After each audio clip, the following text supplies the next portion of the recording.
मसलन रोज़ा इफ्तार का टाइम हो रहा है हमारे यहाँ, मान लीजिए हरिश्चंद्रपुर में 5:25 पर, एक मिसाल दे रहा हूँ।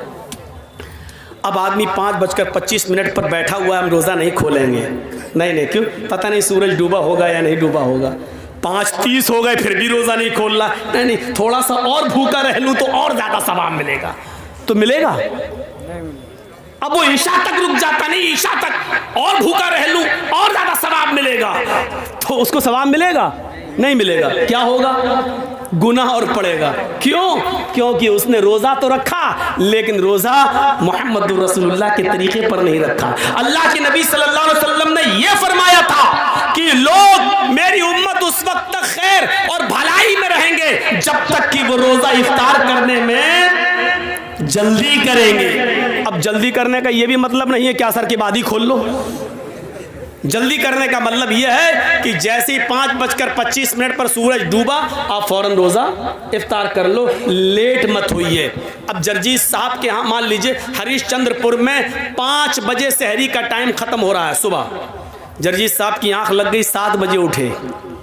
क्या हुआ यार, सहरी नहीं कर, अच्छा कितना, 5 बजे सहरी का टाइम ख़त्म था, 7 बज गए, 2 ही घंटा तो लेट हुए, चलो अब सहरी कर लेते हैं। सहरी 7 बजे कर ली, उधर 5:25 पर इफ्तार का टाइम हो गया, नहीं अभी नहीं इफ्तार करेंगे क्योंकि 2 घंटे बाद सहरी की थी इसलिए 2 घंटे बाद इफ्तार करेंगे। उधर हम 5:25 के बजाय 7:25 पे इफ्तार कर रहे हैं। टाइम तो बराबर हो गया ना, टाइम तो बराबर हो गया ना, लेकिन ये रोजा नहीं माना जाएगा क्योंकि सहरी का टाइम खत्म हो रहा था 5 बजे, आपको 4:59 तक सहरी करना थी, 5:01 पे नहीं करना थी, लेकिन आप तो 7 बजे कर रहे हैं। आपने उसूल तोड़ दिया, ज़ाब्ता तोड़ दिया, नबी अकरम का बनाया हुआ कानून तोड़ दिया, इसलिए आपका रोजा कबूल नहीं किया जाएगा। चाहे आप 7:30 बजे खोलें, 8:30 बजे खोलें, 9:30 बजे इफ्तार करें, लेकिन नहीं माना जाएगा क्योंकि रोजा रखना मकसद नहीं है, शरीयत की पाबंदी कराना मकसद है।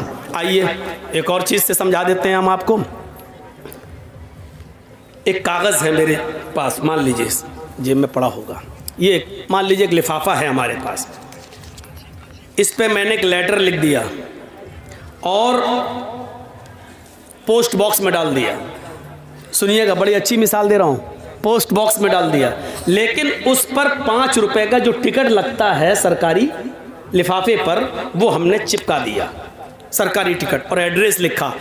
बताइए तो जब 5 रुपए का सरकारी टिकट लग गया और एड्रेस भी सही है तो हमारा लेटर अपने एड्रेस पर पहुंचेगा या नहीं पहुंचेगा? पहुंच जाएगा। सरकारी टिकट नहीं लगाया लेकिन लिफाफा हमने 1000 रुपए का खरीद लिया, बहुत खूबसूरत है, डिजाइनदार है, बहुत अच्छा है, कागज बड़ा उम्दा है, उसकी कीमत 1000 है, उस लिफाफे पर हमने लेटर लिखकर रख दिया लेकिन सरकारी टिकट 5 रुपए का नहीं लगाया, तो क्या वो अपने एड्रेस पर पहुंचेगा?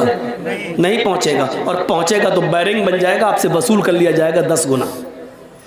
नहीं पहुंचेगा, क्यों? क्योंकि उस पर सरकारी मोहर नहीं लगी है, सरकारी टिकट नहीं लगा है। तो पता चला कि 5 रुपए का सरकारी टिकट लग गया तो पहुंच जाएगा, 1000 का खरीद लिया लेकिन सरकारी टिकट नहीं लगा तो नहीं पहुंचेगा। इसी तरीके से जोहर की नमाज 10 नहीं 12 पढ़ लो, 12 नहीं 12,000 पढ़ लो, मगरिब की नमाज 5 नहीं 7 पढ़ लो, 7 नहीं 7,000 पढ़ लो, तरावी 8 नहीं 20 पढ़ लो, 20 नहीं 20,000 पढ़ लो, लेकिन उस पर सरकार की मोहर नहीं है, यानी जनाबे मोहम्मद रसूलुल्लाह की मोहर नहीं है, तो वो हमारी नमाज अल्लाह के यहाँ कबूल नहीं होगी। मेरे भाइयों, रकातों की तादाद का कोई मसला नहीं है, मसला ये है कि अल्लाह ने कुरान में क्या कहा है, माताकुमुर रसूल फखुज़ूहु व मा नहाकुम अन्हु फंतहु। रसूल तुम्हें जो दें, जिसने माँ को समझ लिया वो सब कुछ समझ गया। आज पूरी तकरीर मेरी समझ जाओगे अगर माँ को समझ लिया। माँ ये वाली माँ नहीं जिसके पेट से बच्चे पैदा होते, ये माँ नहीं, माँ अताकुमुर रसूल। यहाँ इस आयत में जो लफ्ज़ माँ आ रहा है उसको मैं कह रहा हूँ, माँ अताकुमुर रसूल फखुज़ूहु। माँ के 2 माना हैं, जहन में रखिएगा, दिमाग में, माइंड में। माँ के कितने माना हैं? यहाँ इस जगह 2। पहला माना जो, और दूसरा माना जितना। मा अताकुमुर रसूल का पहला तर्जुमा क्या होगा? मा अताकुमुर रसूल, रसूल जो दे वो ले लो। सुनिएगा क्या मतलब हुआ? मा अताकुमुर रसूल, रसूल जो दे वो ले लो। और दूसरा माँ का तर्जुमा यहां ये होगा, मा अताकुमुर रसूल, रसूल जितना दे उतना ले लो। मतलब समझ रहे हो क्या? ना उसमें ज्यादा कर सकते हो ना उसमें कम कर सकते हो। अगर मगरिब की 3 रकात दी है फर्ज तो 3 ही पढ़ना है। अब अगर कोई 5 पढ़ ले तो गुनाहगार होगा। अल्लाह के रसूल ने वुजू बनाने का हुक्म दिया तो 3 बार हाथ धुलने को कहा, 3 बार कुल्ला करने को, 3 बार नाक में पानी डालने को, 3 बार चेहरा धुलने को। अब कोई आदमी कहे यार मैं 4 बार धुल लेता हूं, जितना ज्यादा धुलो उतना ज्यादा चेहरा साफ होगा, जितना ज्यादा हाथ धुलो उतना ज्यादा हाथ साफ होगा, जितना ज्यादा पैर धुलो उतना ज्यादा पैर साफ होगा। तो माफ कीजिएगा, जो आदमी आज़ाए वुजू को 4 बार या 5 बार धुलता है तो उसका वजू होगा नहीं। सुन्नत के खिलाफ करने पर उसकी नमाज रद्द कर दी जाएगी और उसको गुनाह पड़ेगा। क्यों? क्योंकि अल्लाह के रसूल ने जितना दिया था इसने उतना नहीं लिया, बल्कि नबी के दिए हुए को कम समझा, इसलिए उसने ज्यादती कर दी, अपनी तरफ से बढ़ा दिया अपनी तरफ से। तो नबी जो दे वो ले लो और जितना दे उतना ले लो। और इतना याद रखना, गलती बड़े बड़ों से हुई है। कोई आदमी दुनिया में ये नहीं कह सकता कि हमसे खता नहीं हो सकती है। इस्लाम जानबूझकर खता करने को गुनाह करार देता है, लेकिन अनजाने में, मसलन हम बहुत पढ़े लिखे, एक मिसाल दे रहा हूं, मान लीजिए मैं बहुत पढ़ा लिखा लेकिन हमको तहकीक करने में कोई गलती हो गई, लेकिन इल्म हो जाने के बाद कि सही चीज़ ये है, हम जो है वो गलत है, तो फिर सही चीज़ आ जाने के बाद हमको गलत चीज़ को छोड़ना पड़ेगा, हमें गलत चीज़ को तर्क करना पड़ेगा। इल्म हो जाने के बाद कि हम उस पर जमे हुए हैं तो वो ठीक नहीं है। आइए मैं तुम्हें लेके चलता हूं एक ऐसे मंजर की तरफ, आपको बड़ी हंसी आएगी, आपको बड़ा मजा भी आएगा, लेकिन मजा देने के लिए और हंसाने के लिए मैं आपको तकरीर नहीं कर रहा हूं। यहां आपको बुखारी शरीफ की एक हदीस का वाकया सुनाने जा रहा हूं, लेकिन इस वाकये में ही आपको थोड़ी सी मुस्कुराहट आ जाएगी। 2 कदीम सहाबा हैं और सफर कर रहे हैं। एक का नाम है हजरत अम्मार और एक का नाम है हजरत उमर। उमर फारूक का तो नाम बहुत अच्छी तरह जानते हो, और अम्मार का भी नाम जानते होगे, हजरत सुमैया के बेटे हैं अम्मार। वो सुमैया जिनको शर्मगाह में नेज़ा दाखिल कर दिया गया था और इस्लाम में पहली जो शहीद हुई थी खातून वो। अब सुन लीजिए आप मेरी बात। अब जिसका पेशाब लग रहा हो वो उसको भी रोक लो, यहीं पर मत जाने दो यार, ये बार बार उठ रहे हैं मेरे सामने। असल में बात ये नहीं है, मेरे सामने उठना गलत नहीं है।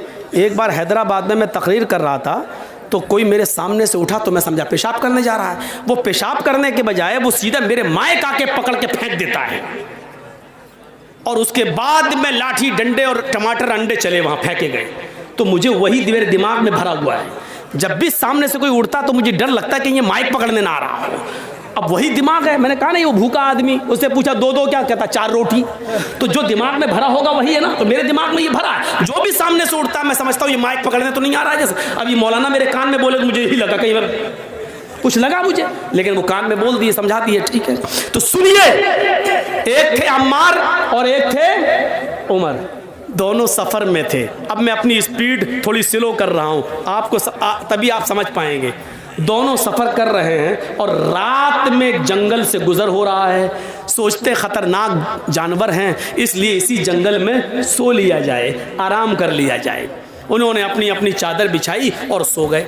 फजर की नमाज में दोनों को उठना था, फजर की नमाज में दोनों को उठना था। बड़ा दिलचस्प वाक़या सुना रहा हूं, आपको भी मजा आएगा, सुनिए। और जिनको मसला मालूम नहीं होगा वो मसला भी जान जाएंगे। दोनों को फजर की नमाज में उठना था और दोनों फजर की नमाज के वक्त उठे, लेकिन दोनों ही जुम्बी हो गए। जुम्बी समझते हैं? दोनों को ही गुस्ल की ज़रूरत पड़ गई। अब तो समझ गए ना, खुलकर कहने की ज़रूरत नहीं है। यानी दोनों इंसान हैं, आदमी सोता है, दोनों को ही नाइट फॉल हो गया। अब गुस्ल करना पड़ेगा तभी नमाज होगी, लेकिन पानी नहीं है। अब क्या किया जाए? तो हज़रत अम्मार कहते हैं, उमर जी मुझे मसला मालूम है। कहा क्या? सुनिए, बहुत स्लो सुना रहा हूँ ताकि आपके दिमाग में बिल्कुल घुसा दूँ। कहा उमर मुझे मसला मालूम है, अल्लाह के नबी जुमे का खुतबा दे रहे थे तो आपने फरमाया जब पानी ना मिले तो पाक मिट्टी से तयम्मुम कर लो। हजरत उमर कहते चुप रहो, जिस मस्जिद में अल्लाह के नबी ने ये खुतबा दिया उसमें हम भी थे।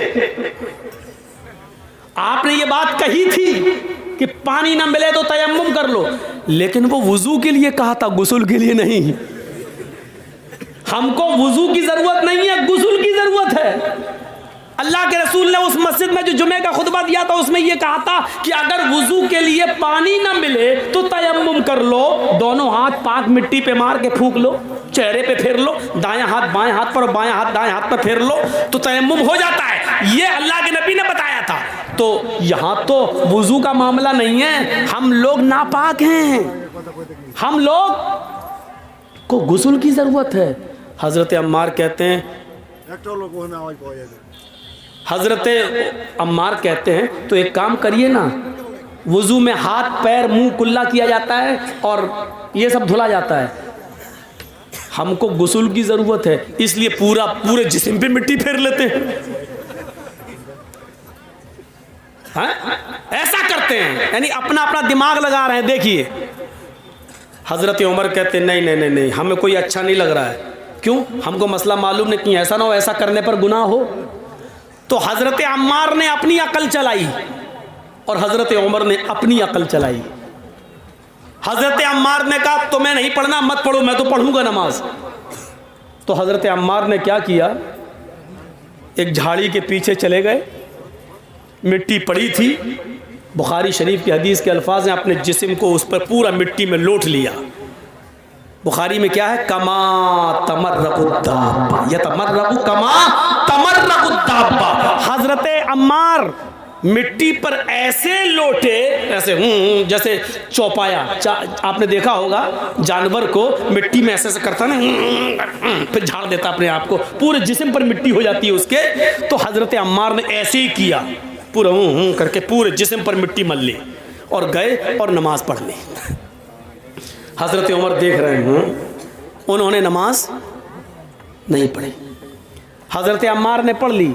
हजरत उमर ने कहा पता नहीं सही हुआ कि गलत, नहीं, उन्होंने अपनी अकल दौड़ाई, नमाज नहीं पढ़ी।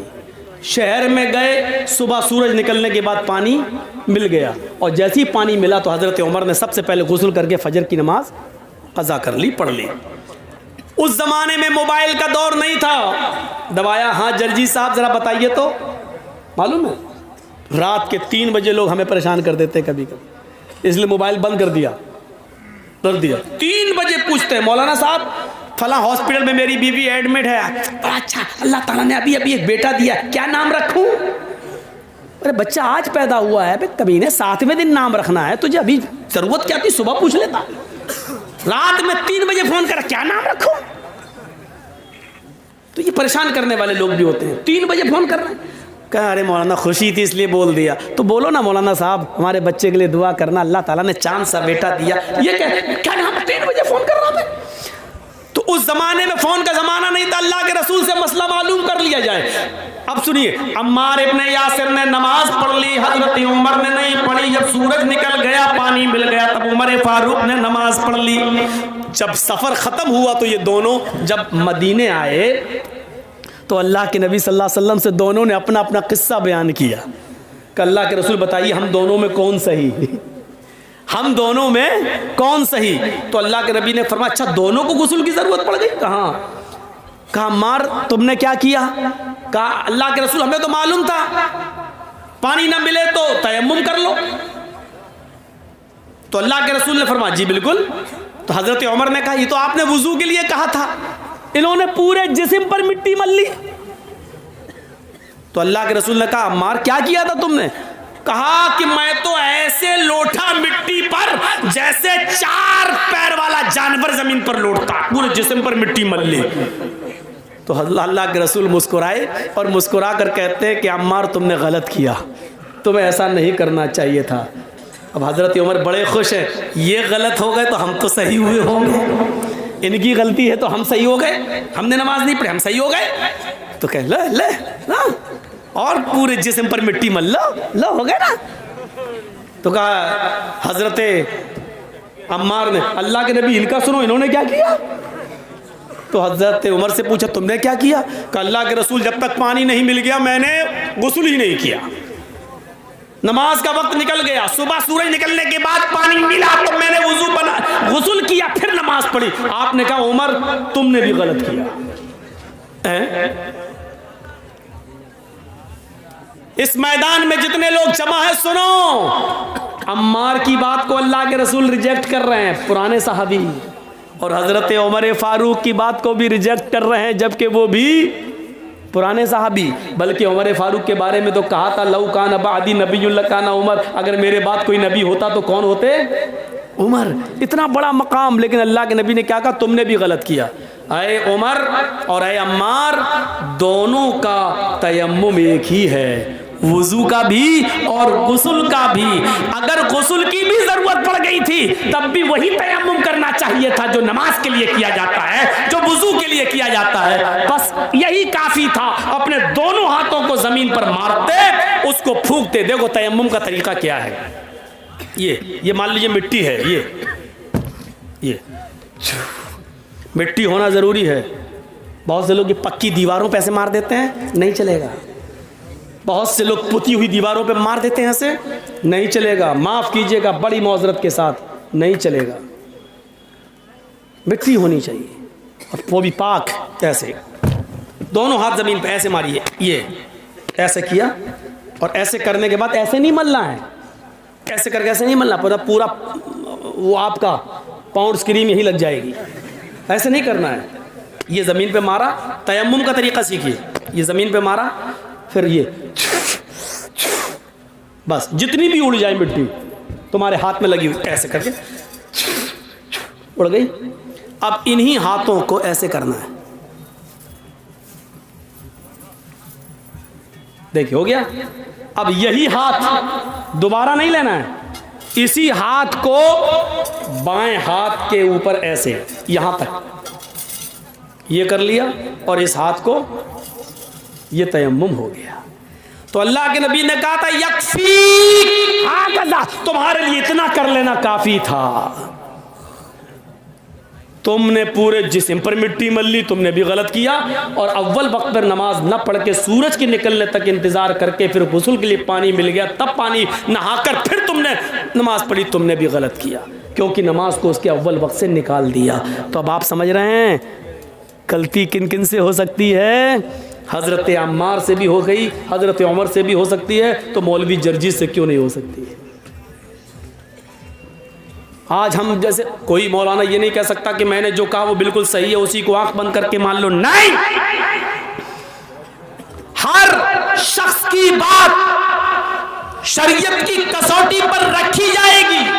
अगर कुरान और हदीस से मिल रही होगी तो मानी जाएगी, कुरान और हदीस से नहीं मिल रही होगी तो नहीं मानी जाएगी। मेरे भाइयों, इस चीज को याद रखना।